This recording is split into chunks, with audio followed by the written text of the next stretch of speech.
नमस्कार दर्शक, मराठी महाराष्ट्रामध्ये आपल्या सगळ्यांचं स्वागत आहे। भीमराव धोंडे साहेब, भीमराव धोंडे हे फार धुतल्या तांदळाचे आहेत असं त्यांच्या कार्यकर्त्यांचं म्हणणं आहे। ज्या प्रकारे मी बातम्या केल्या आणि पुराव्यानिशी केल्या त्याला भीमराव धोंडेंचे लाभार्थी कार्यकर्ते आरोप म्हणतात। आरोप मी केलेले नाहीत, आरोप सदरील तक्रारदार महिलेने केलेले आहेत आणि तिचं नेमकं काय म्हणणं आहे, कोर्टामध्ये काय नेमकं चाललेलं आहे यावर मी बातम्या केलेल्या आहेत।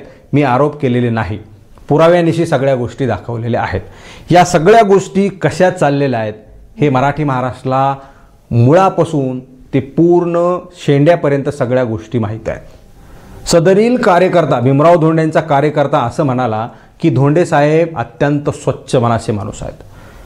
तो म्हणाला की मी प्रश्न उपस्थित केला आहे भीमराव धोंडेंच्या कार्यकाळामध्ये त्यांनी काय केलं, तर भीमराव धोंडेंनी सगळ्यात मोठ्या शाळा उभा केल्यात आणि तिथून गोरगरिबांचे लेकरं शाळेमध्ये शिकण्यासाठी दारं खुली केलीत असं त्याच्या कार्यकर्त्यांचं म्हणणं होतं। एका विद्यार्थ्याकडून 2-2 लाख रुपये डोनेशन घेणारे भीमराव धोंडे साहेब हे सुद्धा आम्हाला माहीत आहेत। शाळेमध्ये नेमकं काय चालतं, शाळेतले प्राध्यापक, शाळेतले मुख्याध्यापक काय करतात हे सुद्धा संग्राम धनवेला माहीत आहे। भीमराव धोंडेचा तो कोणी लाभार्थी कार्यकर्ता आहे ना, त्याच्या इंटरव्ह्यू खाली, म्हणजे माझ्या एका सहकार्यानं त्याचा इंटरव्ह्यू केला, त्याच्या एका इंटरव्ह्यूच्या खाली कॉमेंट आहे, आपल्या गावामधला विकास अगोदर करा असं त्या कार्यकर्त्याला खालून एका कॉमेंट करणाऱ्यानं चपराक लगावली।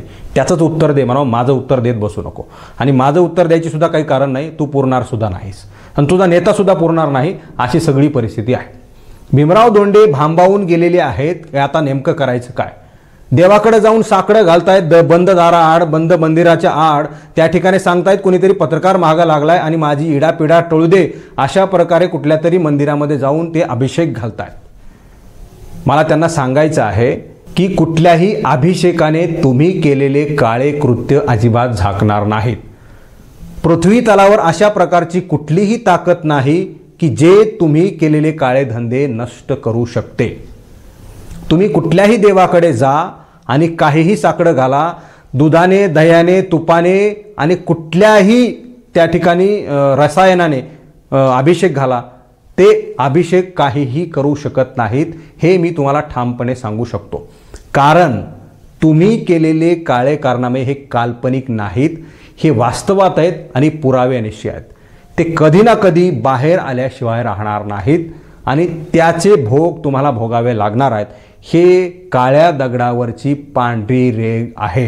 एवढंच, येणाऱ्या काळामध्ये आणखी नव्यानं काय घडामोडी होतात हे आता पाहावं लागणार आहे।